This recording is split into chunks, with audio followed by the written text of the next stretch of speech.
What is your why? What are you all about? And that is what needs to be kind of like your compass and direction. Like what, and a lot of parents don't think about this. What do you want for your child when they become adults? Not in terms of like, I want them to be a doctor or I want them to be some talented musician, but what are the qualities and characteristics that you think your child needs to succeed in life?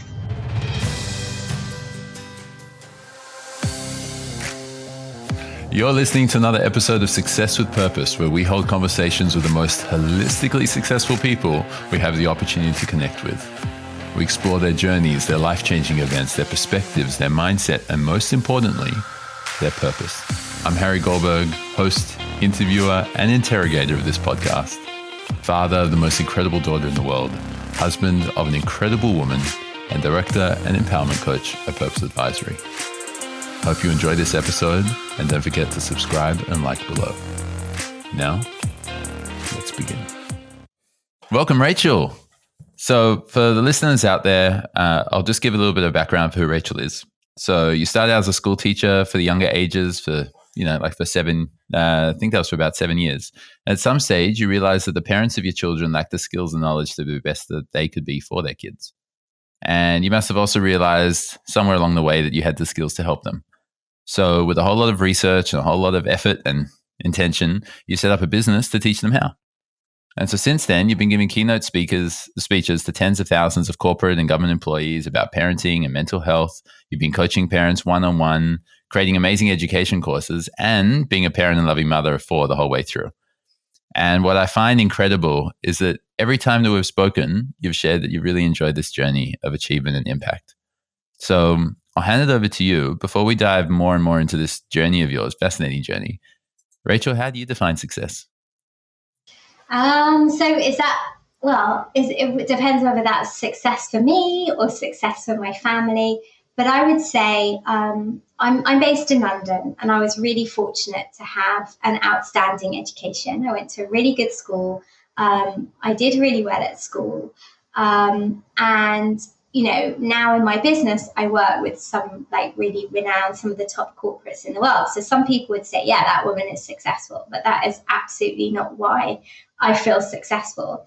And I kind of put my life in 3 main buckets. It's my responsibilities for my family and as a parent, then I've got my work, and then I've got myself. So I kind of see success in those 3 areas. And for me, success as a parent and with my family is really all about enabling my children to be their best version of themselves. So 2 of my kids are now officially adults. And I don't want them to be, clones of me or to get too stuck in that competitive trap of parenting. But for them, I deem success as being able to have a really strong, connected relationship. And I had a conversation with my daughter at the weekend, which made me feel really actually successful as a parent, because she said, Mum, I think somewhere along the lines you must have done a good job, because I'm at university and I speak to some of my peers and I noticed that some of them have not been home once, the whole term. And they say to me, how come you go home? She's really settled. She really likes it. And she said, well, because I want to, see my family. And they're like, oh my God, we can't wait to get away from our families. So it's that you have that relationship and connection, and give your children the skills, instill certain values in them, and give them the skills to kind of be their own person and survive in the world. And for me, success with work, and this is why I chose to go into teaching. I knew from a very young age that for me, whatever I was spending time doing had to have meaning and purpose. That was always my top priority. And when I was teaching, it wasn't so much in your intro said I started my business because I felt parents didn't have the skills. What I realized was that most of the learning actually happens at home. So I thought, how can I have the biggest impact on children? And I felt like it wasn't by being a teacher in the classroom. It was about equipping parents with the knowledge to understand how they could really help their children to thrive. So when it comes to work, it's definitely about having that meaning and purpose. And for me as an individual, I think success means being able to kind of show up in the world in an authentic way. So being true to myself and my core values. And when, I've read quite a lot about positive psychology and happiness and what brings longevity in life. And I think that the biggest impact on your success in life is to do with the quality of your interpersonal relationships, and recognizing that you have that choice every day. Like you can't choose what happens to you, but you can choose how you respond. So probably out of the 3 areas, I would say that one is the one I'm least successful at the moment, because I've got so stuck into work, especially the last 18 months, and so involved with my kids and my family. And just because we've been like physically distant for periods of time, I really feel like that connection, maybe I've had a lot of connection with people through work, but maybe friends and things is not where I would want it to be at the moment. So that's a very long answer. No, it's amazing. Thank you for sharing all of it, because you're highlighting that success isn't just with regards to career. Because a lot of people will see, well, who is Rachel Vecht? Okay, let's have a look from a distance. Oh, wow, she's speaking to all of these amazing people and tens of thousands of employees and keynote speaker and doing all this coaching and amazing education courses. And look, she's got all those books behind her and she's well researched. And people would look up to that and go, wow, like, you're getting all of this accolades and a lot of respect from other people. And you've obviously had financial success as well in that regard. And that's just you, regardless of the rest of your family. And what you focused on primarily, and what your answer to success was your connection with your children and your family. And then you strive for even more connection with others. Because it's almost as though that success, which people look towards you and say, wow, that's what makes Rachel successful, is what's making you feel like you're not as successful as you could have been, because it was taking away from other things. Mm-hmm. That's where I am, like, right now. I hate this idea of like balance, because you can never have everything in perfect balance. But I'm kind of always thinking about like which segment am I neglecting a bit at the moment. Yeah. Okay. Has that been something you've done throughout your whole life? Always looking at which part you're neglecting? I don't know. I think it's something that's probably evolved over time. And of course, I am very much, I do a lot of reading and research and psychology, like quite obsessively, like reading articles and listening to things. And so obviously, like the more I learn and the more I read and the more I experience and the more I speak to people, it just builds and builds and builds. So it's constantly evolving and learning. Okay. So what's been the rest of the journey? Fill in the gaps. So you started out as a school teacher for young kids, right? And you did that for 7 years. So what happened during that kind of 7-year phase? So there are a number of things I realized. I realized that the fundamental thing that enabled a child to succeed at school, and I had no understanding of this when I was at school myself, and when I was going through training as a teacher, but everything kind of revolved around attitude and mindset. So when I was teaching, I'd been taught like how to teach maths and how to teach literacy and how to teach science and how to like engage children. But I felt like there wasn't enough around, and like a bit of behavior management, but there wasn't enough around nurturing like motivation and mindset and attitude. So that's kind of like the route that I went down with the kids that I was teaching. And then I found myself kind of giving a lot of guidance and support to parents. So they'd be like, how come, my kids are so attentive and they're so engaged by you and they're so like motivated to work? And I was like, that's because I'm their teacher, not their parent. And every parent, like I know Australia recently experienced homeschooling, but that's because kids always do stuff more willingly for other people.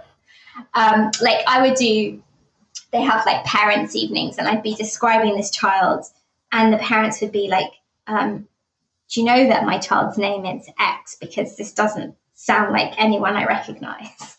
So I started to run like a lot of curriculum evenings to say to parents, like, This is how I'm teaching reading. So this is how you can reinforce it at home. This is how I'm doing this, that. So to kind of use them more as a resource. And I was like about to do like this fast track program to headship and like all this kind of stuff, because I always wanted to teach. I never imagined I'd give up. And then when my son was born, which is 20 years ago, I kind of wrote this course about how children learn to read and the role a parent plays. An investment banker heard me speak and he said, "This is so helpful. Can you come into my office one lunchtime and speak to some of my colleagues that are parents?" So I was like, it's a bit of a weird place to talk about how kids learn to read, but okay. And it was just like that 1 hour was so like well received. And I thought I was saying things that were just so obvious, but it was obviously because of my experience that I'd had. And I was like, wow, this is like really impactful. Let me call a few other banks and then some law firms. And I was like, I can't be so passionate about supposedly how to be an effective parent without doing that myself. And I just felt like teaching, it was incredibly rewarding, but it sucks every bit of energy out of you. And there's just no way that I could have had the energy for my own kids if I was spending all day long in the classroom with other people. So it was partly like a lifestyle choice, and then it became like a massive passion as it just grew and grew. And there's just nothing like a parent telling you, like even just meeting me for 1 hour, that I've planted the seed of an idea that really resonates and impacts on their approach to parenting and their relationship with their child. Which is amazing. It sounds like it formed part of your purpose and that mission which you were referring to earlier on. Yeah. And it was also the first few years of being a parent were really challenging, because I'm not blowing my own trumpet, but I was a really good teacher. Kids, like, I really listened. I really like tried to be engaging. Parents were so happy. And I was like, oh, like, I've always loved kids. I'm going to be a great parent. I've got this whole thing totally sorted. And then I was like, it's so confusing and you feel guilty and fearful and you can't help yourself. Like, oh my gosh, I haven't taught my child to swim yet, and I haven't done violin, and this person's doing French lessons. And like, you start like getting all sucked in, and like, I don't know, I kept like questioning what I was doing. And I was like, no, I need to, like, as I developed more maturity, I was like, I am the expert on my own child, and I have to have the confidence that even if I'm doing something differently to other people, then I've kind of just got to stick with that.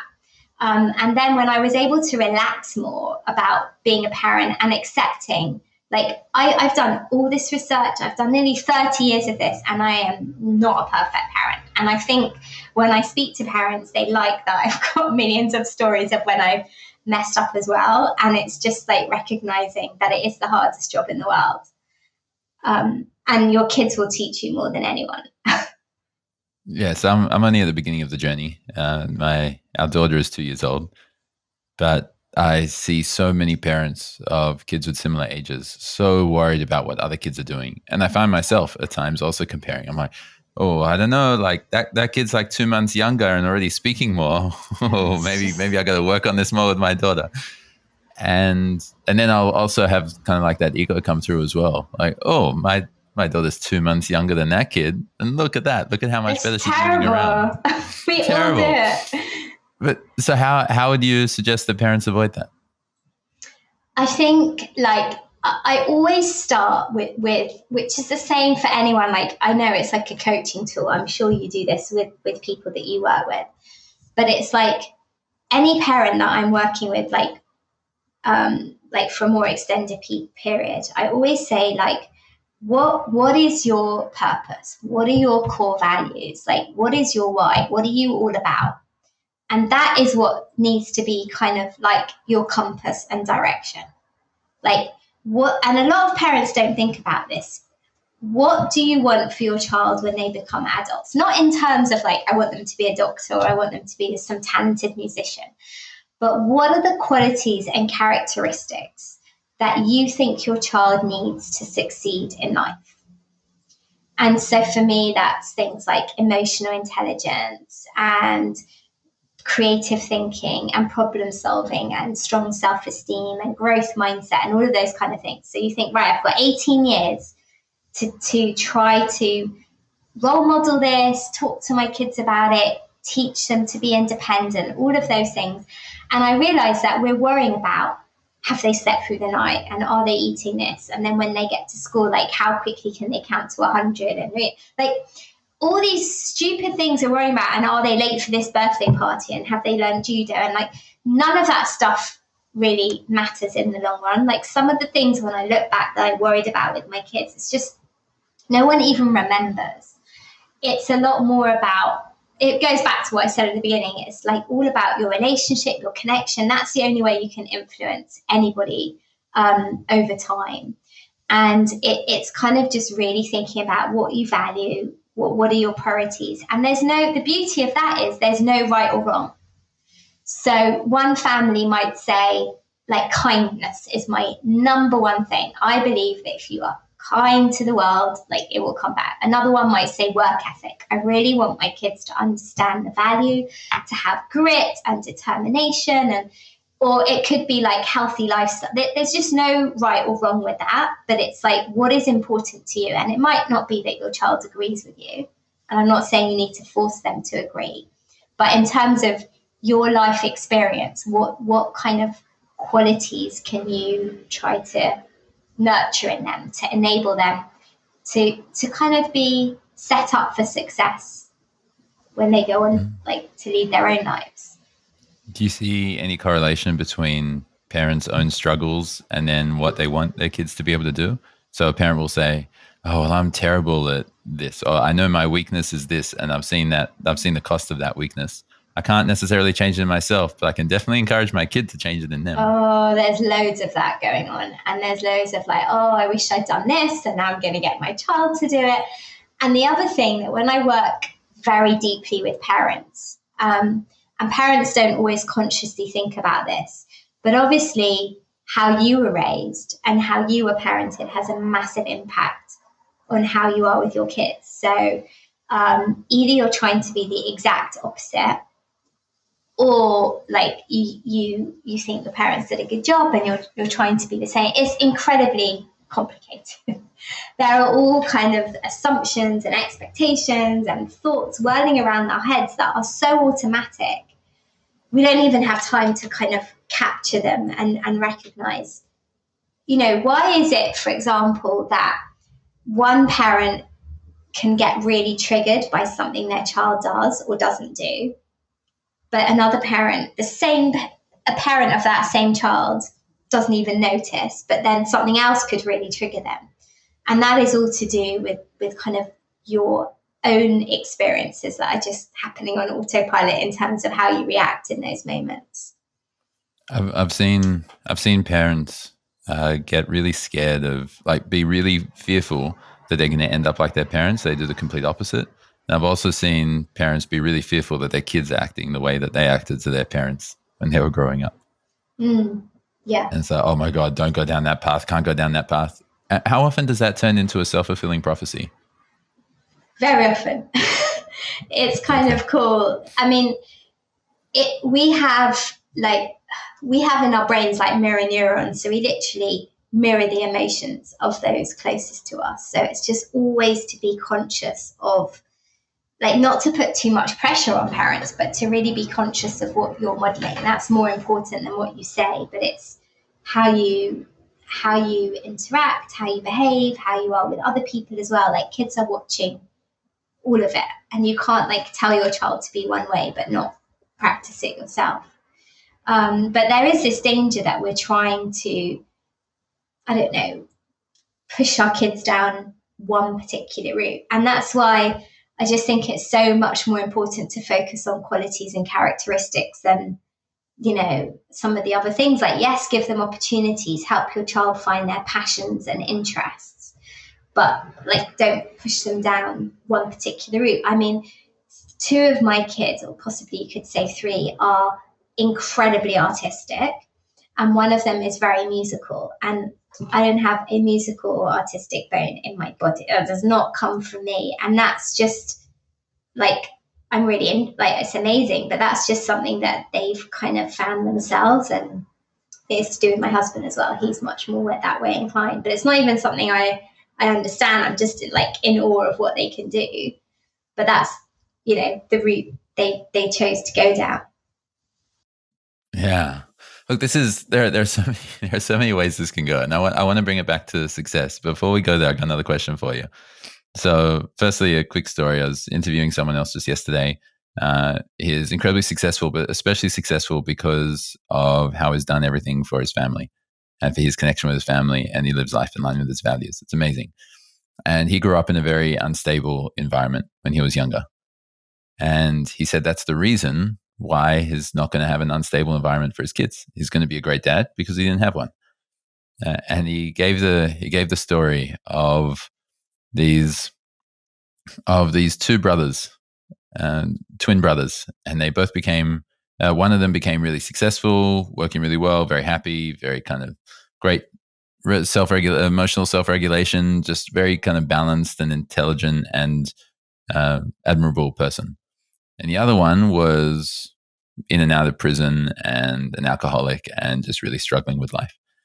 And you ask the alcoholic, why do you end up that way? The alcoholic says, because my dad was like this. And you ask the other one, why do you end up, the successful one, why do you end up like that?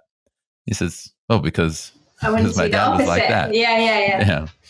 And so for both of them, it's like, well, I'm like that way because my dad was an alcoholic, but we choose the stories which we tell. Mm-hmm. And then you're talking about how to communicate with your kids when they're acting in complete opposite ways with how you want them to. And I can't resist going down this path. But I see, and I've experienced kids just throwing tantrums, especially if you look towards like the two-year age, right? Like just the screaming, everything's upsetting them. They don't want any support. They don't want anyone nearby. They just kind of want to act out. Maybe they're a little bit tired. Maybe they're a little bit hungry. Maybe they've had a little bit of a tough day at childcare, whatever it is. What's the best thing? What's the best quick tip that you could give to parents, or maybe a long tip? Oh my gosh. That could be a 2-hour answer, but in a nutshell. So basically what is happening, and there's like developmental reasons as well, but when the child is having that tantrum as if they're being murdered because you've given them an orange cup and they wanted a pink one, their amygdala is firing off. So that's kind of the seat of their emotions. And it's really because they haven't learned how to self-regulate. So like there's this smoke alarm going off in their brain and everything else shuts down. So they cannot engage with like the front part of their brain, which is the logical thinking, reasoning part of the brain. So saying to your child, stop crying, what's the matter? Trying to reason with them, well, the pink cup's in the dishwasher and once it's turned on, I can't get it out. And it's like pour petrol on the fire. So there's only one thing that you can really do. And by the way, this applies to an adult having a meltdown or a teenager having a meltdown or whoever it is. And that is just literally to empathize. There's an amazing author in the States called Dr. Dan Siegel, who's written a whole load of books. One of them is The Whole Brain Child, and he calls it Name It to Tame It. So he kind of linked kids up to neurological scans in those moments of meltdown. And the very act of naming an emotion as a person is experiencing it has a immediate calming effect on the nervous system. So you're just trying to connect and engage with that child to be able to kind of get their amygdala back to neutral.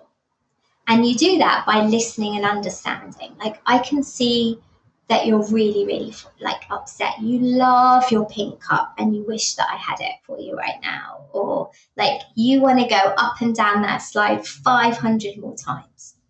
And I bet if I said we could stay in the park as long as you want, you would stay in the park till it gets dark. Or like, it's so hard to get out of the bath when you're having so much fun and you're splashing around and you don't want to get out and get dry and put on your pajamas. And it's just like finding a way to connect.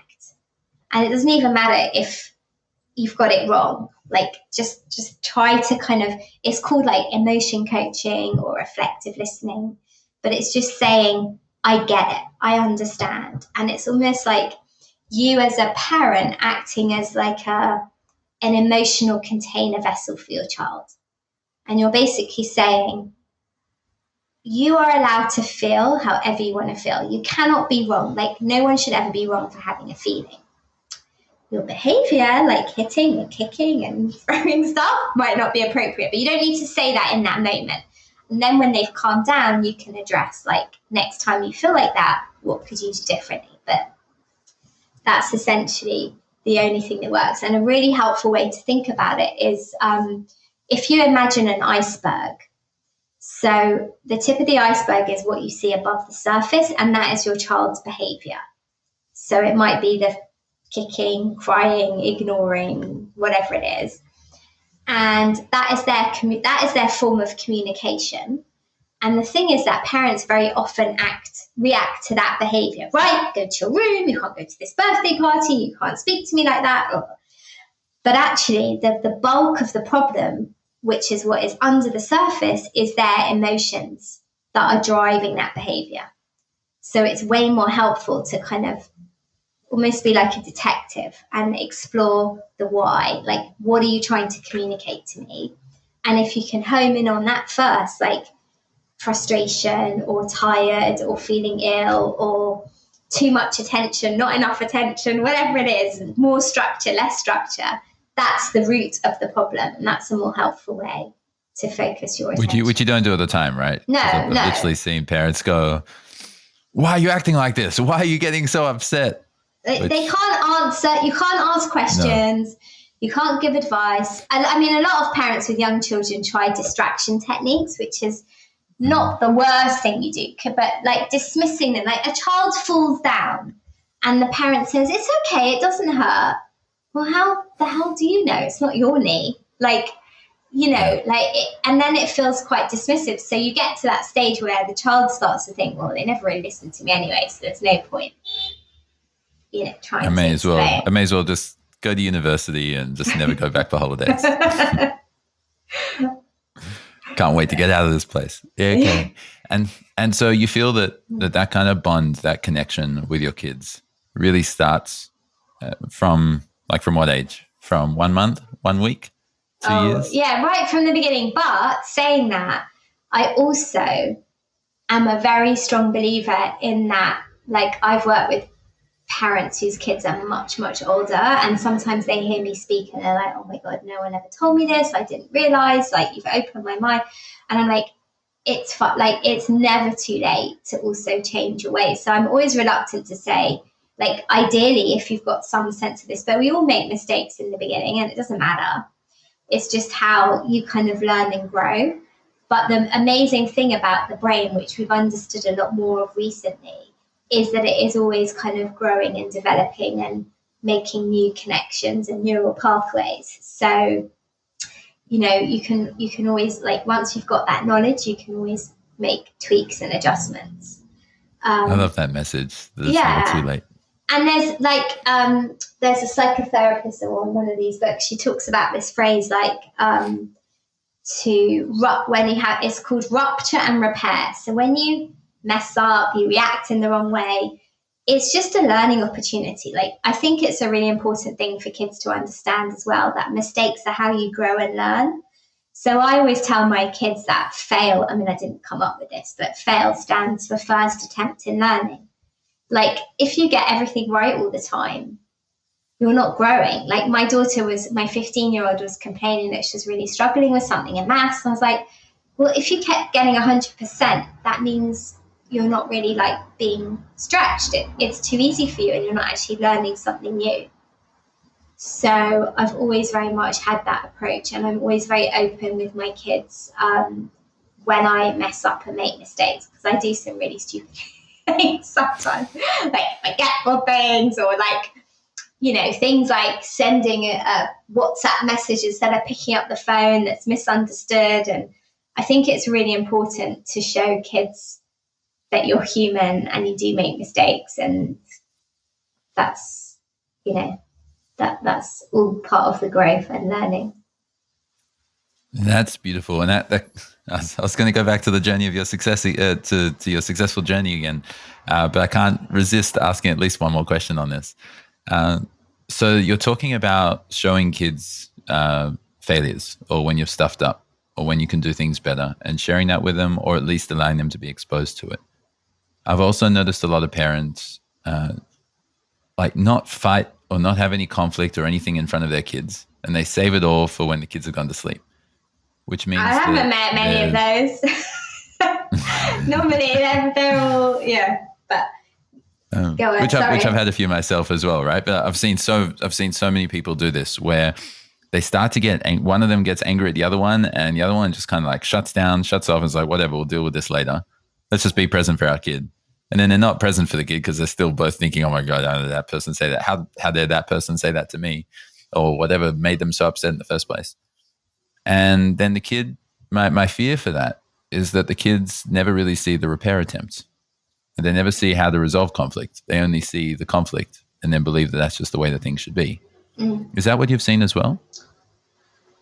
Well, you obviously know some quite impressive people that are able to kind of stay calm when they're really triggered, because a lot of parents I see seem to be having big arguments in front of their kids. But it's I think there's like a balance. Like, you want your kids to learn. I mean, my kids laugh at me when they were younger, and there's like a whole approach to like sibling interaction. But I used to basically teach them conflict resolution, like how to manage conflict with each other. So as opposed to kind of coming in as judge and jury and tell me what happened and I'll apportion blame and one of you starts. Basically, I realized this when I was a teacher.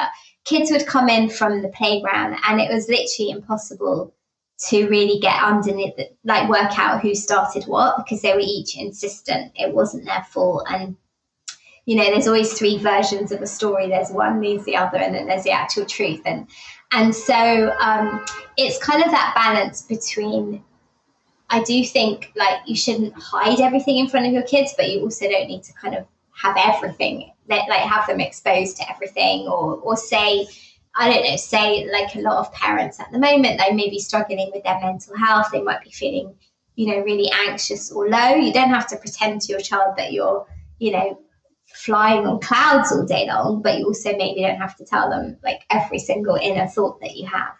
So it's always kind of being able to be your authentic self, but also, you know, being aware of, and it depends on their age as well, I think. How have you managed that balance for yourself with your kids? Like as in managing your own emotions while your kids are going crazy, as well as conflicts and the like. How have you managed that for yourself, and how have you seen other people do it really well too? Well, I think like keeping calm is like the holy grail of parenting. So you could spend decades literally reading parenting books and psychology and doing courses, and like, you know what you're supposed to do in theory. But if you yourself are triggered in that moment, you're not engaging your thinking brain, and everything you know that you should be doing just goes out the window. So it's almost like Stephen Covey is one of my favorite authors. He wrote, you know, the 7 Habits of Highly Effective People, 7 Habits of Highly Effective Families. He talks about, like, I always have this image in my mind of like pressing a pause button. And, you know, the other person who talks about it a lot is Viktor Frankl in his book, Man's Search for Meaning. And like this space between whatever's triggered you, and you've got a space between what happens and how you choose to respond. Yes. And it's kind of in that moment. So there's another author, Dr. Laura Markham. She has this phrase, stop, drop, and breathe. So like when you feel yourself kind of getting triggered, just literally stop what you're doing, press that pause button, and try to drop some of those kind of, especially when it's about your kids or your partner or whoever, just drop all those thoughts and emotions that are like, just, you know, just bring yourself into that present moment And then breathe. And, breathing is seriously underrated. We're all supposed to do it all the time. But by changing like the pace and pattern of your breath, you're sending a signal literally to your parasympathetic nervous system to just calm down. And it's just catching yourself before you just react. And it's really, really, really hard to do. And different things work for different people. It might be, visualization, having a mantra, counting, walking out the room, cold water, whatever it is. But it's being able, and that's where there's you mentioned earlier the word self-regulation. That's what kids struggle with, because developmentally they haven't learned that skill of self-regulation. But we begin to as adults. Like, you can stay controlled usually if you're in a work environment and someone's really irritated you. You're not going to start screaming and shouting like you would perhaps with a family member, because I don't know why it is that we treat sometimes you can, be worse to someone that's so important to you than a complete stranger or someone in your office. But it's because the relationship with those people we're close to is so emotional that we feel like all of those emotions are heightened.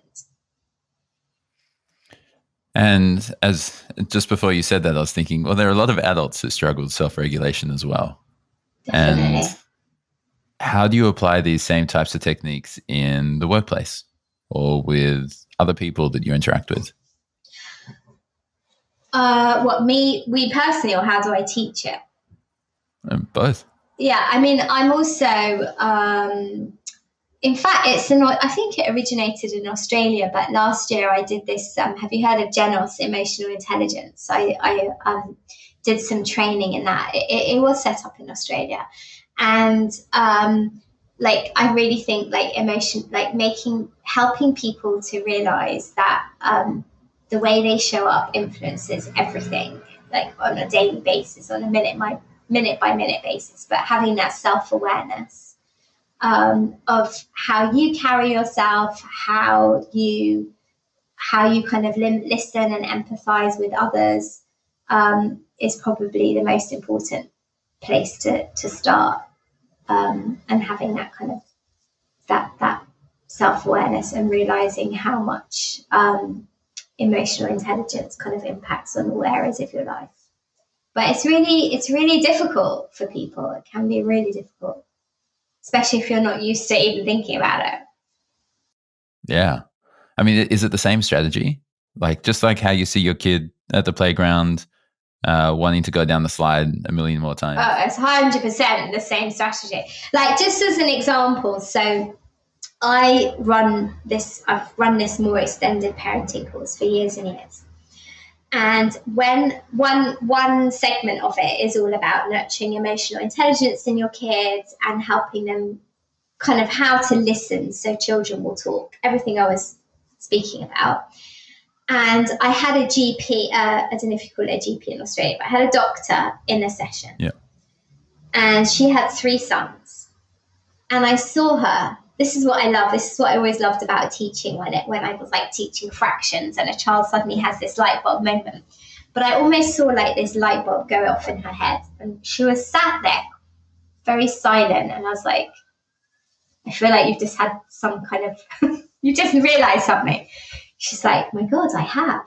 So when I was training at medical school, we were taught this skill of active listening. So that when a patient walks into a surgery, we've created this safe space where they trust us, they feel they can really open up and talk about whatever their medical concern is. And I do this every single day in my practice. And she's like, it's never, ever, ever occurred to me to use that same technique with my children. But what I was describing about emotion coaching is what she does as a doctor. And this is obviously a very educated, medical professional, and she hadn't put the two things together. So absolutely that technique works on 100 people who are 100 years old, 50 years old, 5 years old, any really. And if anyone's particularly interested in that, John Gottman, who runs the Gottman Institute, he's a real kind of professor of psychology, absolute expert in relationships, parenting, everything. He's the man. He's kind of coined this phrase about it being an emotion coach. Amazing. And so there's so many more questions I want to ask, but we're going to take it back. So if we go back to your journey, and so you're a school teacher for those 7 years, and you started realizing that throughout that time, you're able to help out more people. You started just spending some lunchtime sessions, just going and having a chat with employees in investment banks and law firms and the like. And how did that progress? How did that move forward? Well, it wasn't necessarily, I suppose you could call it a chat, but I was basically running like seminars. So I'd go in for an hour and I'd try and share with them as many skills and techniques as I could in that time. And, you know, the topics and the things I discussed just evolved when people said, well, like, how do I choose a school for my child? And how do I teach them values? And how do I manage homework? And what do we do about screens? And like, then how do I integrate work and family? And like for new parents, like how do I navigate returning to work? And so it just kind of grew and grew and grew. And actually my business has really evolved because now I cover things like so many different aspects of what goes on in a person's life outside of work. And a lot of that is beyond my expertise. So like I have other speakers that I bring in on, for example, neurodiversity or allyship or hidden disabilities or, you know, looking after, like being a carer for an elderly relative. But it's the same concept. It's like having someone come and speak to you about their lived experience and being able to share some really practical, tried and tested tools. And it's not about saying like, I'm the expert, I know everything, but it's about sharing like storytelling and saying, like, this was a scenario where it really worked for me. And if they just go away with like one or two core ideas, that helps them to feel really empowered and something very tangible that they can put into practice. Because like people are really busy, and all I'm really doing, I think, I mean, in summary, is I'm trying to package up everything that I've learned. Like you can find anything that I'm saying like on the internet, and like us maybe not in quite the same sentences, but like there is so much knowledge out there. But it's like, how can you package that up in a way that people can hear it and that it feels really practical and tangible? And yeah, so that's essentially what I try to do for people. And how do you do that? A lot of people listening, whether they're running their own business, whether they're trying to do seminars or they're trying to improve their brand in their organization, and they want to be able to have more attention or at least have more peer penetration, whatever the word is, to be able to have more influence on their colleagues and people at work. How can they do that? The number one thing that I think you can do, and I've been doing a lot of this in the last the last few weeks, some of my speaking engagements have finally been winding down because I've had like this crazy schedule. And so now I've been having, especially this week, Thursday, I've had quite a lot of meetings this week with like my big corporate clients about what they're looking for 2022, like what's their objectives, what's their area of focus. And I've learned a lot about this in the last few years, but the number one tool that I really do whenever I'm having a meeting or meeting a parent or whatever it is really to just listen. Like, I never quite know which way the conversation is going to go or what the outcome is going to be.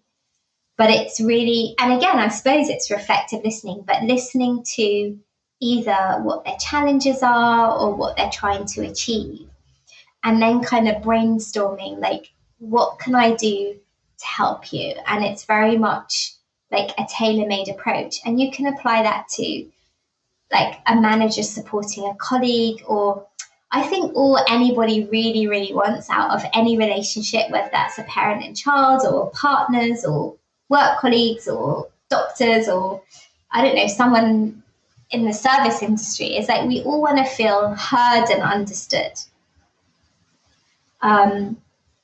And then that's when you can do that for someone and you kind of there's that also that psychological safety where they feel like safe, and it's like and it takes time sometimes to build that up. Then you can almost navigate any challenge that comes your way. So to be able to hear someone and make sure that they feel understood definitely sounds like it's been a big part of the reason for your success, definitely in family and in work or in your career. Has that also contributed in some way to your success on the individual scale? Like what's really amazing about my work is I cannot tell you how many times a day, whether it's from someone through work or a friend or whatever, like so many people say these words, Rachel, I'm telling you this, but I haven't told anyone else before. Don't repeat it. Like, can I speak to you? And I hear that so many times, and I'm like, oh my God, my head is just full of stuff. I can't even remember exactly who said what. Don't worry, I have brain fog, so it's fine. But it's like, I have done like a 1 hour talk to complete and utter strangers. And then they'll come up to me and they'll just say something about, how they're feeling or a situation they're in or something that's happened in their life. And like sometimes they come with tears in their eyes. Like I'll never forget when I was doing very early on this talk about reading, and this person came up to me and said, I really struggled with dyslexia as a child, and I've always tried to hide it from work. And like people just, I don't know, open up, and it's just a real privilege to be able to kind of create that. I don't necessarily have all the answers to everything, but being able to articulate, what's on your mind. I mean, I don't have, I probably should have done psychotherapy, but I never did that. My daughter's studying something like that at the moment. So no influence from me. That was her own choice. But she's kind of doing psychology and education at university now. So I don't necessarily have that training officially, but I think, yeah, that's like, you don't have to have the answers. You've just got to be that sounding board. Yeah. Well, it just sounds like you've just implemented coaching skills in every part of your life. Just the ability to hear what someone says, be able to ask them some questions, feed it back to them, help them see something from another perspective. And sure, you're bringing a lot of education and information in with it as well. It sounds like that's just something you've been doing your entire life. Oh yeah, I never really thought about it. I mean, most of the answers are actually within you. You just got to like find them yourself. And sometimes it takes someone else to help you to do that. Okay. So a lot of people would love to go down the path of sharing a lot of the knowledge and the wisdom which they've gained and be able to facilitate those types of conversations. Before we continue down the path a little bit further, I'm really curious about how you built up a lot of that momentum of continuing to go into these corporate offices, talking about something that's not often discussed in corporate offices. It's a whole new world, a whole new niche at that stage, at least. And how did you start that? Like, how did you get that ball rolling? And how did you keep that momentum? How did the business grow to what it is today? Well, probably like one of my first ever clients. I went in when I was 8 months pregnant, and my brother came with me to carry my bag because I was that heavily pregnant. Was HSBC, and I went into this massive tower on the River Thames and gave a talk in a big corporate. And they're still my client. Like they'll still call me what are we doing this year, Rachel? So obviously it's kind of building that trust. And I guess saying things or sharing things with people that really resonate and they actually find helpful. So that a lot of it was built up through word of mouth and adapting to what people say they need support with. So it's kind of like I'm just constantly riding the wave. Like it's probably a mistake, but I never if someone says to you, what's your you probably do this much more and you probably help people too. But if someone says to me, you know, what is your strategy? What's your 5-year plan? What's your this? What's your that? Have you set your goals and objectives for your business? I just ride the wave. I don't really do that much, and it always seems to go down a different path, and I'm just happy to flow with it without kind of being too, I guess, too strategic. Maybe that's because I'm not so much business orientated. I'm more of a kind of educator, and I just go where it takes me. I think this is really interesting because something I've been noticing in the conversations I've been having in recording these podcast conversations with the most successful people I can find, or the people who have had what looks like the most success, is they tend to set intentions before setting goals. So they'll set an intention. This is what I want to do. This is my intention, is to help more people, or my intention is to be able to build my wealth more this year, or my intention is to be able to just have more flexibility of time, or my intention is to be a better father or a better parent, whatever it is. And so a lot of people will, some of the most successful people I know will say that they set intentions, and then off the back of those intentions, they'll then start creating some goals. But it's only once it becomes clear to them the ways that they can live those intentions, the way that those can manifest themselves, will they then start creating goals and real clear targets. How does that represent itself for you? In terms of I think I just do the intentions. I don't really set myself.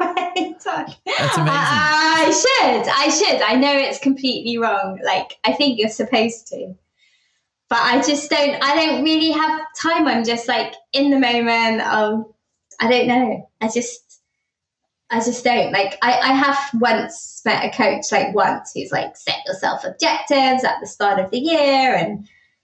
But like, I feel like then I'm too fixed on that, and I want to be able to be flexible. And then what happens if I meet someone that completely changes my perspective? Like, I feel like that's too fixed. Yes, it definitely can be. Like, a lot of people will, at least in my line of coaching, a lot of people will push back against putting a goal in place, against like setting a target for 10 years, for example. It's like, because who knows what's going to happen? COVID, I'm going to lose my job, and maybe we're going to have kids, and we're going to have all these different things. Maybe we won't be able to have kids. Who knows? How can we possibly set a target for 10 years' time if there are so many unknowns? And the response to that, which people respond well to, is a lot of people spend their life having no goals and no intentions, neither. And that results in much less momentum. They're not proactive in their life. They're not moving forward. They're not taking action, because it's like, well, what's the point? Like, you can never actually predict what's going to happen. And those people who have the intentions and have the goals will be able to move towards something. Yeah. And then even they start moving towards it, then something happens. And then a month later, something else comes by, and they've changed their perspective. And it's, okay, great. I'm going to change that. I'm going to do this instead. But then they're still aiming towards somewhere. Yeah, no, I wouldn't say I'm like not aiming towards anywhere. Like, my overall intention is to continue to kind of support and impact on as many, like, through parents on as many children's lives as possible. But if I think about what you were saying about success, I don't really think, I feel successful as a parent most of the time, and maybe a bit with my work. But really, I was in this space like 20 years ago. Like, now, I mean, the last 18 months, 2 years, well-being, employee well-being and inclusion, and like, it's everywhere. And I'm like, I realized this 20 years ago, like, the value of, I was explaining to a law firm why it was so important for people to be able to bring their whole selves to work. Like, that's an expression that's used all the time now. But like, I could have started a revolution 20 years ago and no one was doing this stuff. And like, what the hell? And 20 years later, I'm still kind of doing the same thing. And like, people have overtaken a million times past me and fast forwarded and created some tech app. And, and I'm just sitting here doing my talking and doing it in the same way. Like, have I really evolved? Like, I could have just, I mean, when I say scale, it's not about earning more money, but it's it's having a bigger impact. And you see, what bothers me is like, I love LinkedIn, but I'm not judging anyone, but I really am not a fan of social media. I have no interest. I don't like Facebook, Instagram, any of that stuff. And then I see my kids, like, people who have millions and millions and millions of followers, and they're just showing how to like apply makeup or how to like, and I'm like, oh, if I had been able to just, like, I just don't have the patience to do whatever it takes to do that. But like, the power of that stuff, if you're talking about something really meaningful is amazing. And I haven't really tapped into that at all. I mean, you've been doing it in a way that you enjoy the journey, right? Yeah, I have enjoyed the journey. And along, having 4 kids, now they're more independent, but I also needed to be there for them. And the last year or two, I felt like it's too much about work and not enough about other things. Like I've kind of lost the balance a bit. But until that point, it was very much about my family as well. So this is what you just touched on is something else. I'm finding this fascinating, seeing the patterns, because almost anyone who looks at you, like 99% of the population, maybe 95% of the population, would look at you and say, wow, Rachel is successful. Like, that's incredible. And you're there looking at yourself going, I haven't achieved anything. Like, I've achieved some things, but I haven't achieved anywhere near those people or anywhere near what I was hoping to. And that's what's fascinating me, because I always thought that the most successful people would have always achieved more than they had dreamed that was possible for them. And now I'm seeing that the most successful people are achieving more than what others would have expected of them, but they're always achieving less than what they believed their potential was. Always. Or is that a pattern that you're Yeah. Which is fascinating, right? Because everyone's here, anyone who's listening would have already been like, wow, Rachel knows her stuff. She's obviously in front of a whole lot of people. Look at all the social proof that's there. She can clearly influence people. She's obviously been an amazing parent, definitely a very present parent. You've managed your priorities as best as possible while still moving forward in your career rather than just kind of stopping and taking a break. And you've done all of these things, and you've had career success, financial success, family success, individual success, all of it. And you're there going, oh, I don't have millions of followers on TikTok. No, I'm not even saying I want that. I'm just saying it's there are ways these days that you can really explode your impact, which I haven't, I suppose, tapped into. But maybe it's because successful people, like if you define success, I guess it's never standing still. Like you're always trying to get out of your comfort zone and striving to do more. And that's what pushes you to like get to that next thing. Whereas if you, like you were saying, that a person that has no intentions at all and is just like living day by day without really thinking what's meaningful, what's purposeful, what am I here to do, then they're just like settled with how things are. And I don't think I'm ever like, yeah, I've made it, I'm there, I've done what I need to do. I've always got I've got a whole nother idea for next year of something that I need to do that I'm working on. I've always got something else in my head that I need to do next. So, where do you think that comes from for you? Where did you learn that? I don't know. I feel like it's just part of my temperament. Like my husband says that, so he's very, very creative. And he's like a very out of the box thinker. And he just sees the world in a completely different way. And he describes me as like industrious. Like he's not disciplined in the same way that I can, even if I don't want to do something, I can make myself sit down and write a 2,000 word article, whatever, and I will not get up until it's done. And he just can't do that. Like he'll procrastinate. It has to be like the last second. But then he thinks about things in a much more like imaginative, different way to me. So everyone's got different qualities. I think I'm just very, I can't remember what you asked me, but I think I'm just quite like a disciplined person that's always trying to achieve something else, not to prove to anyone else, but I guess just for myself, because I just have different ideas that occur to me that I want to try to action. Like Is that what drives?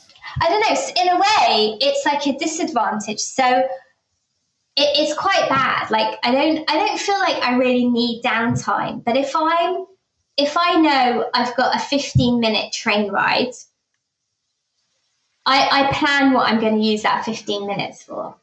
Like I never just sit there and daydream, and it's not a good thing. Like I think you should let your brain. You should have unstructured time as well. I feel like I'm like overly efficient with my time. Like I never just like sit there and like chill and watch TV. Like I can chill, like when I'm with friends, or like I know how to, I'll exercise or I'll enjoy myself as well. But it's like, yeah, it's probably a bit much sometimes. Yeah. Okay. So that's something else. Interestingly, that I've been noticing is that those people who are achieving a hell of a lot and who have been successful in almost every area of their life, they never really switch off. They're so driven towards what they're wanting to do and to continue to grow and to continue to improve that they just don't stop. It just, yeah, I could stop for 15 minutes or I could do all of this.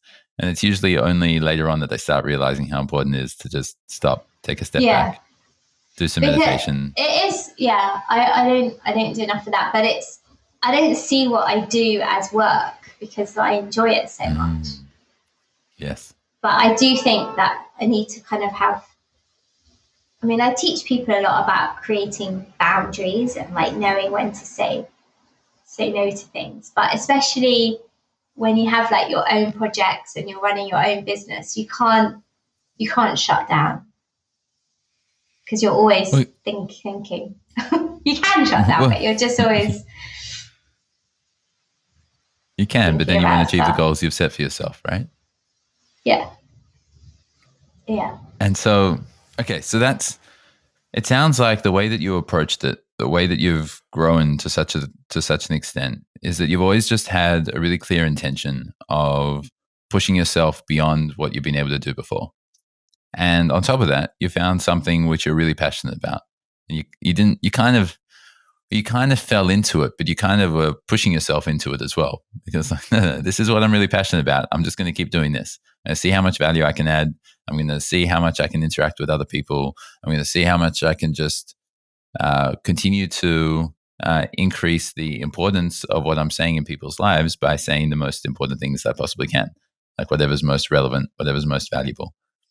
And like you said, you don't really take downtime because if you're on a train for 15 minutes, you'd probably rather read an amazing psychology journal or an amazing book about something that you'd be able to then apply and then find something amazing and then improve a education course or a coaching session or another keynote speech or whatever to be able to then add more impact to other people. And so switching off kind of sounds like it's just stopping. It's like limiting that intention that you continue to set to yourself of always improving, always growing further. Yeah. And so that good and bad. There's like advantages and disadvantages to that approach. So what are you trying to work on changing then?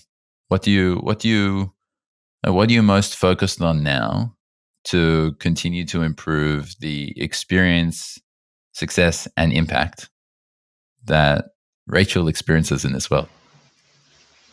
Yeah, I think I've been thinking a lot about like kind of during the pandemic and now, what's coming next, this new variant. But I do think that like this is the time of year where people just kind of, things slow down, thank goodness. And like everyone's kind of in that mode of like winding. It's the only time of year where pretty much wherever you are in the world, like there's going to be some bank holidays and some days off and some. So like in the summer, like people take their leave at different times. But I am thinking, like I was saying, I haven't had those opportunities to like connect as much with like friends and like picking up the phone and seeing people. And I do really miss that because I know that I get a lot of energy from that as well. And I need to do kind of more of that, I think, like to readdress the balance. I'd imagine that everyone needs to, or most people need to readjust that balance right now, given what the last 2 years have been like. But what's, yeah. So if you could go back to your younger self, if you could go back to Rachel when she was 20 years old, what would you say to her? What do you wish that you could make her understand? I think I would say that literally, I was trying to explain this to one of my kids the other day, but when they say, I can't do this, it's like, you can't do it yet. But anything, I know it sounds a bit cheesy, but I really think that you are the only person that can hold you back, like yourself back. So with that right mindset, like really having the faith to trust in your own instincts and listen to yourself and stay open-minded, you can actually, you just don't know where you can go if you allow yourself to just take in everything that's going on around you. And every single day, I think because of the work that I do, and I'm always looking for stories and understanding of it, like a bit like you, like how other people have achieved things. I mean, every single day I hear the most incredible stories about people who have achieved incredible things. Like I just learned today about someone, I can't even remember her name, but she's created some neurodiversity awareness event like that has 1 million people engaging with it. And this, I don't know, she's like 20 years old or something. And it's like, people are doing amazing things every day. So I'd say, like, don't hold yourself back. Like, if you believe in yourself and you have that, like, very much that kind of positive psychology and that right mindset, then, and just really focus on what your purpose is and what really matters to you. And then everything else will fall into place. And like, just younger people, I think they waste too much time and energy.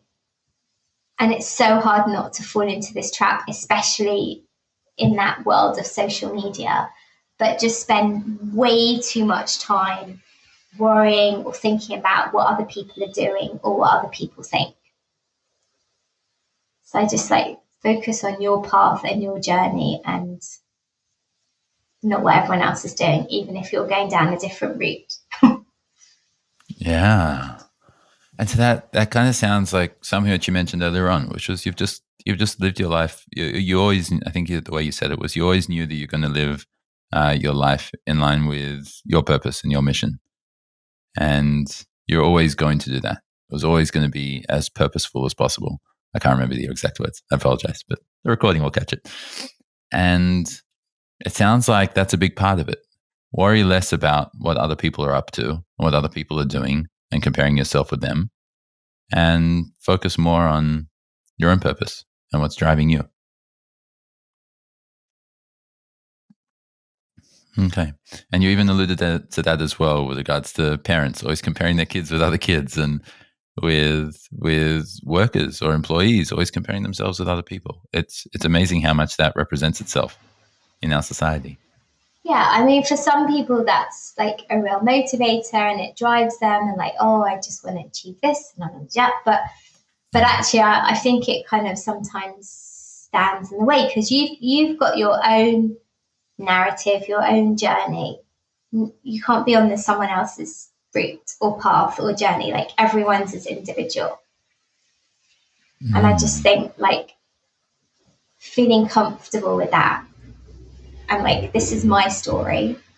I'm in like, there's no other me in the world. And so I'm just doing it this way. They can do that way. And it's really, really hard. I can't say I do that all the time. And I've just spoken about people that have like had bigger, you can't help as individuals comparing yourself, but it's just not, I just don't think it's terribly helpful. It sounds like there's the difference between looking at what others are doing and possibly comparing yourself with them versus the judgment which comes from it. Mm. And I'd imagine that we could compare ourselves with others without judging ourselves. Like Federer can compare himself to Nadal or Djokovic without judging himself. Judging himself is probably not going to be too helpful, but comparing himself is going to be necessary if he wants to beat them next time, right? Or if he wants to not necessarily beat them, but to play at their level or to supersede their level.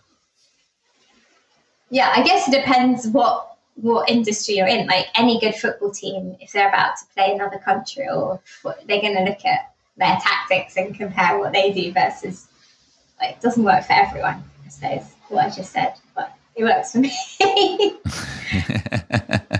Yeah, I mean that makes sense because you're on your own track, right? You've created the path for yourself. You literally chose the path less traveled by, and you've just decided that that's where you're going to move to. You're going to keep moving in that direction, and you're going to keep exploring where you're going to explore. And I suspect that a lot of people, myself as one included, have been very inspired by seeing that journey of yours. And wow, Rachel just decided to just use her skills in the most impactful way that she could at the time and just go down that path, and she's passionate about it and loves it. And that's just incredible to see. But thank you. But it really wasn't like a plan. Like, that's the thing. Isn't that what makes it incredible? I just fell into it and literally made up a job for myself in quite a niche space. And I don't know, I didn't intend to. It just kind of fell. Maybe if I'd been too strategic and thought things through too much, I wouldn't have ended up where I am. I don't know. Well, I think that's what's incredible about it, right? You didn't just pick a niche. You picked a niche of something which you really want to do and something you're passionate about and something which is in line with your purpose. If it didn't have those characteristics, and I mean, yeah, I doubt that you would have gotten very far. You would have just been fighting an uphill battle the entire time, and we probably wouldn't have ended up having this conversation. Is my guess. So I am curious. How do you obviously along your journey you've had a lot of challenges in your path. Like you've had a lot of things where things haven't been going the way that you were hoping, where you wanted something to be a particular outcome and it just wasn't happening that way, or you want something to be done a little bit faster and it just wasn't going along to plan. How do you manage those challenges? How do you overcome the challenges that you face? I just know that with any challenge, situation, emotion that you go through, that it does pass. You know, all those times that you feel really hurt or frustrated or whatever it is, like the older that you get, the more you realize, like, you've just got to, you know, when you get through it and you let go of it and you move on, like, whether it's a few weeks later or a few months later, but certainly a few years later, you're like, at least me, I'll barely remember it. So it's just kind of knowing, like, that's how life is. You have ups and downs, and try not to let it, like, eat up, like, get too much inside of you, which is very, very difficult to do in practice. But just to kind of consciously think, okay, that is what is going on now. I'll see it, I'll observe it, I'm going through it, and I'm going to come out the other side. And I think that's why children really struggle with emotions, because they feel so strong and powerful. They feel like, I'm going to feel angry for, like, the rest of the week. Like, they don't realize that those feelings pass. Like, obviously not with all adults, especially if they're having, you know, really deep mental health challenges or something. It's not so easy to just kind of ride through it and come out the other end. But that's what I tell myself. It reminds me of that quote, that this too shall pass. And I remember hearing it a whole bunch of times about negative things. I was thinking, it can't just be about the negative. Like, this was, I need to look into this story, because I knew that this was an amazing spiritual teaching, but I hadn't looked into it anymore. So I went and explored, and I think it was a Persian king asked someone of or ask the philosopher to create a phrase that would be inscribed on the inside of his ring. And it needed to be that one phrase. I'm probably butchering this story now, but it needed to be that one phrase which would be relevant all the time. That would be able to make him happy anytime, but would show both the beauty of life and the frustration of life as well. And what he wrote is that this too shall pass.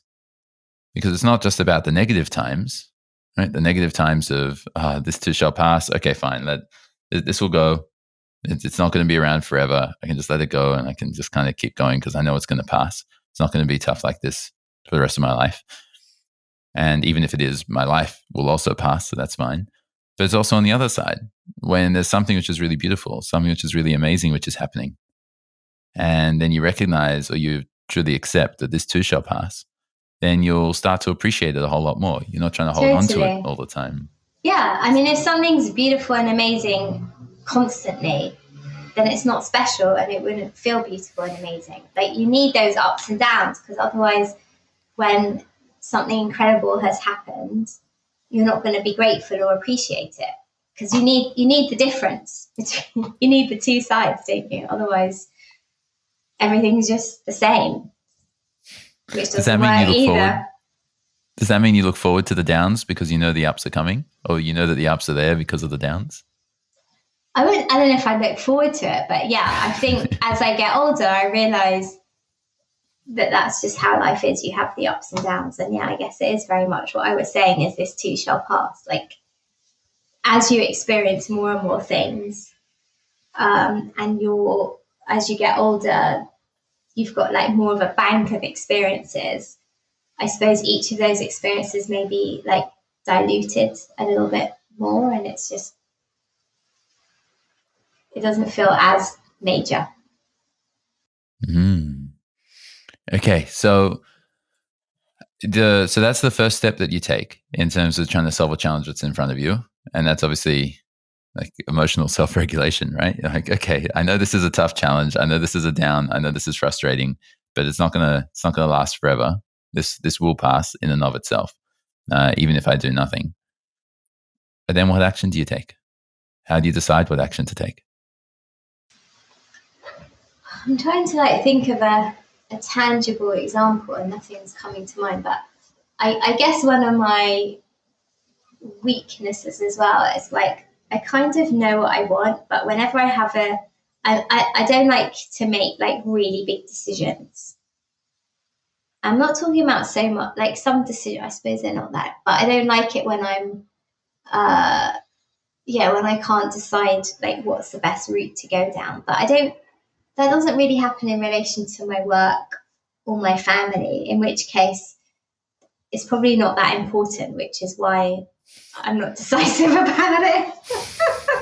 If that makes any sense, I don't know. It sounds, if I feedback what I'm hearing you say, it sounds like you look at a challenge which is in front of you, and then you try and work out how important it is to you. And then you prioritize. Is it really that important? Well, firstly, it's a challenge. That's fine. Challenges come and go, so it's not the end of the world. Now I can look at it objectively and more rationally. And then you can just say, well, is it really that important to me? Like, is it really worthwhile even trying to solve this problem? If it's going to solve itself, is it really that worthwhile putting that much effort or angst or whatever into it? And if it's not important enough to you, if it's not your family, or if it's not directly related to the amount of impact you can have in the world, then you'll probably just let it go. Who cares? Yeah, I think that I am quite good at letting stuff go. Like, I just let things wash over me without like penetrating. Have you had to learn that, or is that just natural? I also think that's natural in my temperament. Like, I'm not very confrontational, and it's not like I'm, letting people walk all over me or anything, but I just don't really get that triggered. And maybe it's because I'm thinking, like, in the big picture, does this really matter? No. So is it worth kind of putting too much like passion and energy into it? No, not really. So that's their thing. I'm just going to carry on doing what I'm doing. Wow. Well, cool. Let me try and sum up what I've heard you share, and try and summarize the key messages. And then that way, if there's anything that you want to add or clarify, then the listeners will have that opportunity to hear. And so we started exploring your journey, which was an incredible journey from just from a primary school teacher, being incredible with kids, to realizing that, hey, you can actually have more impact with helping the parents be great with kids as well. And you defined your success based on 3 areas: how great you are as a parent / regarding family, and then your work, and then as an individual as well. And that success isn't so much about what you've achieved compared to others. That success is regards to what you've achieved in line with your values and your priorities, which for you is about how much impact you can create in the world. And so, taking a step further, you've identified that the way that you've been able to do this for yourself is partly your temperament, but the other part is just emotional intelligence. And that's ultimately what you're teaching to other people. You're just teaching them how to be, how to have better emotional self-regulation, how to take a step back, how to avoid Gottman's 4 horsemen, for example, how to avoid any of the really negative behaviors which can cause things to be even worse. But then how to also connect with people who aren't that great at doing that, whether that's your kids, or whether it's your coworker, whether it's your boss, whether it's your 9-year-old grandfather, whatever. It doesn't matter, because you'll be able to continue to connect with people even better in that way. And that's your success, right? Your success has been how you've been able to connect with other people.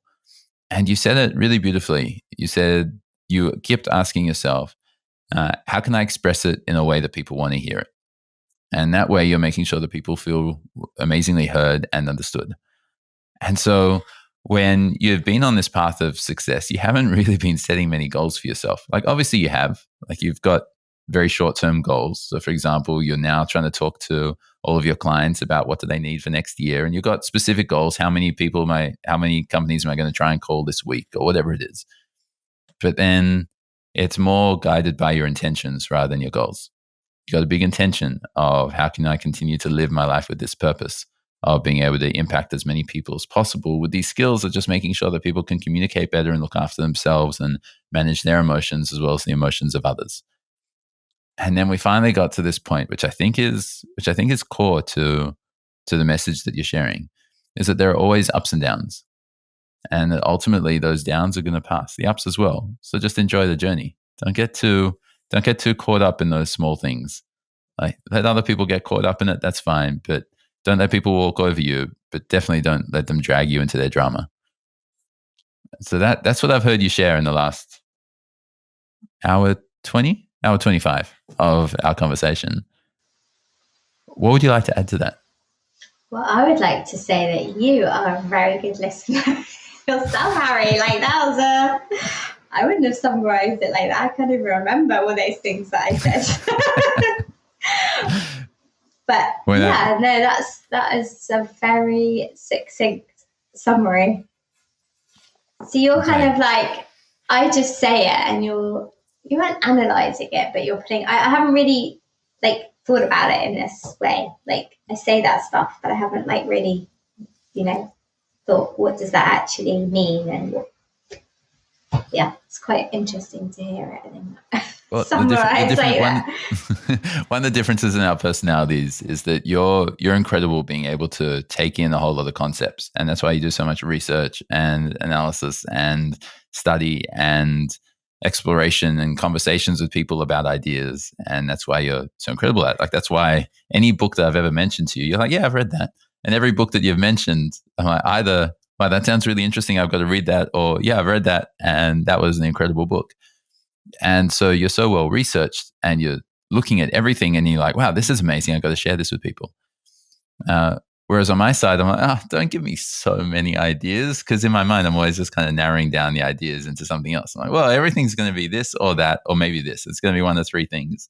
And so every concept that you pass to me, I'm just kind of categorizing them in my mind, because I like the ideas nice and ordered and structured.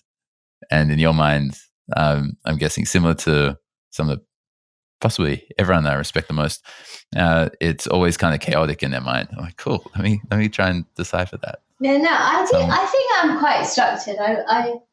saying my husband has more of a chaotic mind, but when you're talking about success, by the way, these are the two.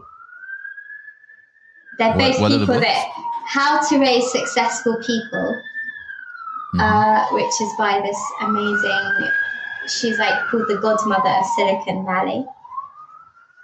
And this one, How to Raise an Adult, Prepare Your Kids for Success. They've both got the word success in them. This is by Julie Lythcott-Holmes, got amazing TED Talk, and she was like the dean of Stanford for like 10 years. And these two women, not guys, these two ladies have watched people around them be unbelievably successful, and they've kind of honed down and really tried to explain what it is that constitutes success. So I thought I'd share those two in case anyone wants to hear, because I love both those books. I'm going to add both of them to my list. And eventually they have the word success in it. Sounds perfect for this podcast and for all the listeners. And they're both really, like, I'd imagine that the message that they're sharing is both how you can do that incredibly well as a parent, but then also how you can take those learnings and apply it to yourself. Yeah, and their definition of success is much more in line with what I would say rather than the kind of stereotypical definition of success. And so if we circle back to that first question, and how do you define success? I've spent an hour and a half saying that. Well, let's just do another hour and a half. We'll go for it. No. Oh, I can't put it into a sentence. I think there's a lot. I mean, it's overused, but really being authentic to yourself, like for your own purpose. Like, you have to define success for yourself, and it means completely different things to different people.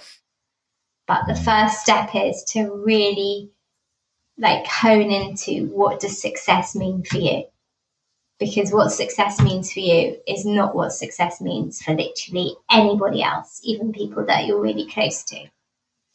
So I think everyone has to find their own definition, and that's what they need to work towards. Amazing. I only just decided that now, but it's different for everybody. Success is finding your own success and having the courage to live it. Yeah, that's a better way of putting it. Hey, I'm just feeding back what you've said. That's awesome. Okay, well, before we finish up, is there anything else that you'd love to share with the listeners?